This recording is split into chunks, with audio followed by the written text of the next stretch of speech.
ప్రముఖ celebrity జ్యోతిష్యుడిగా popular అయ్యాడు వేణుస్వామి. ఆయన చెప్పింది దాదాపు నిజం అవుతుందనే నమ్మకం చాలా మందిలో ఉంది. ఈ నేపథ్యంలో తాజాగా ఆయన సంచలన విషయాలను బయటపెట్టారు. న్యూ ఇయర్ సందర్భంగా ఆయన జ్యోతిష్యం చెప్పాడు. కొత్త ఏడాది ఎలా ఉండబోతోంది, చిత్ర పరిశ్రమలో చోటు చేసుకునే పరిణామాలను ఆయన వెల్లడించాడు. ఇందులో షాకింగ్ విషయాలను వేణుస్వామి పంచుకున్నారు. ప్రధానంగా ఒక సూపర్ స్టార్ గురించి చెప్పి షాక్ ఇచ్చాడు వేణుస్వామి. ఈ ఏడాది ఓ సూపర్ స్టార్ చిత్ర పరిశ్రమ నుంచి నిష్క్రమిస్తాడని చెప్పాడు.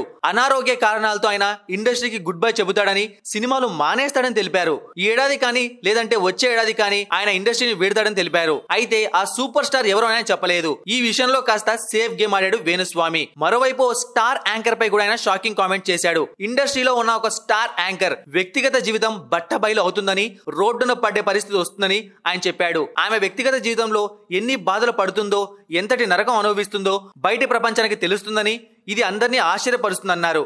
ఆమె పరిస్థితిని చూసి జాలి చూపిస్తారని వెల్లడించాడు. అంతేకాదు బాలీవుడ్ హీరోయిన్ పై కూడా హాట్ కామెంట్ చేశాడు వేణుస్వామి. బాలీవుడ్ హీరోయిన్ వ్యక్తిగత జీవితానికి సంబంధించిన ఒక సంచలన విషయం బయటకు వస్తుందని, ఆమె సంచలనాలకు కేర్ ఆఫ్ గా మారుతుందన్నారు. అంతేకాదు ఉగాది నుంచి పరిస్థితులను వేణుస్వామి తెలిపారు. వచ్చేడాది క్రోధినామ సంవత్సరం అని, ఈ ఏడాదికి కుజుడు రాజుగా ఉంటాడని, మంత్రి స్థానంలో శని ఉంటాడని, కుజుడు చెడు ప్రభావాలను చూపిస్తాడని, శని కూడా చెడు ప్రభావాలను కలిగిస్తాడని, మొత్తంగా వచ్చే ఏడాది మంచి కంటే చెడే ఎక్కువగా జరుగుతుందని తెలిపాడు.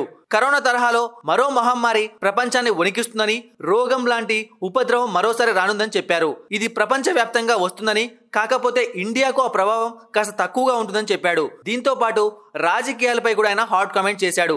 గతంలో ప్రభాస్ పెళ్లిపై, ఆయన సినిమాల సక్సెస్ పై కూడా హాట్ కామెంట్ చేశాడు. అందులో చాలా వరకు జరిగాయి కూడా. ఇప్పుడు వేణుస్వామి ఇవన్నీ చెప్పడంతో ఎన్ని జరుగుతాయో ఎన్ని జరగవో అంటూ కొంతమంది చర్చించుకుంటూ ఉంటే ఇండస్ట్రీలో కొంచెం దుమారం కూడా రేగుతోంది.